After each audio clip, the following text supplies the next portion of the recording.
Хөдөө аж ахуйн хоршоодөгчдийн зөвлөгөөн Баянхонгор аймгийн гадууд сумнаа зохион байгуулагдсан. Энэ зөвлөгөөнд аймаг бүрийн хоршоодын төлөөлөл ирж оролцлоо. Ганцаараа малын түүхийг борлуулах гэж зүдэрснээс бусад малчидтайгаа хоршуул хамаагүй үр дүнтэй байдгийг малчид мэдэрсэн байна.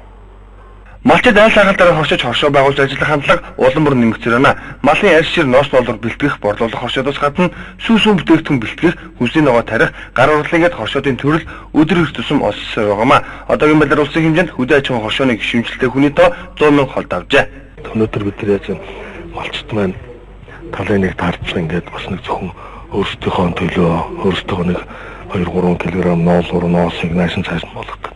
Хоршоолоод ирэх юм бол бид нар цааштай бол нэгэн даваа тоолоод үүсгэж болж байгаа. Шинэ хоршоол өөрсдөө нийгмийн даатгалт төлж болдог ч гэдэг юм уу тийм ээ. Ингээд бүтээгдэхүүнийг хямдруулах, бүтээгдэхүүнийг одоо хоршоол маань үйлдвэртэйгээ холбож өгөх. Тэгээд өнөөдөр бид нар манай орны хувьд бол маш том салбар учраас энэ дээр бол төрөлсөөр нэлээд сайн анхаарч ажиллах ёстой байгаа юм л да. Тэгээд зүүнэтээ нэг 150 орчим мянган өрхийн одоо малчдад хамаардаг 10 сая орчим арьс шир бол жил болгон одоо бүтээгдэхүүн борлогддог. Ноолор гэхтэл одоо дэлхийн ноолорын 30% гэл ингээд харахад бол том статистик яваад байдаг.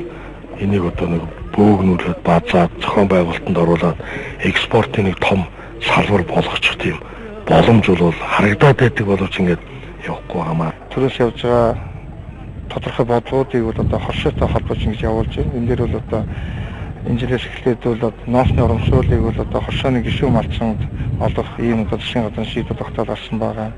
За мөн одоо хань бордох аж ахуй, сүүний одоо чээх байгуулах, сүүний одоо ферм байгуулах энэ асуудлуудыг бол хоршооны одоо хоршоо бол давуу эрхтэйгээр орох ийм одоо боломжоор бол хангаж ажиллаж байна. Ямар ч дэмжлэг тусалцаагүйгээр одоо Монголын ард түмэнд 90 ондын зах зээлийн харилцаа шинэ нийгэмд бол орлоо шүү дээ. Энэ хүнд хэцүү үед тэр одоо хүндрэлийг зөөлөж өгч байсан энэ монголчуудыг авч гарсан гол салбар бол мал аж ахуй гэж үзэж байгаа.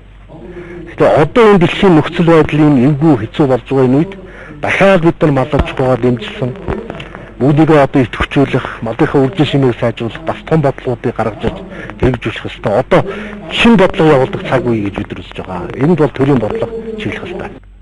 Манай улс жилдээ 10 сая тонн арьс шир гаргаж дэлхийн ноолорын хэрэгцээний 30% нь Монгол улс дангаараа нийлүүлж байгаа гэсэн том мэдээлэлдэг. Энэ их түүхийдийг гэхдээ монголчууд өөрсдөө боловсруулж чаддаггүй сул тал байдаг.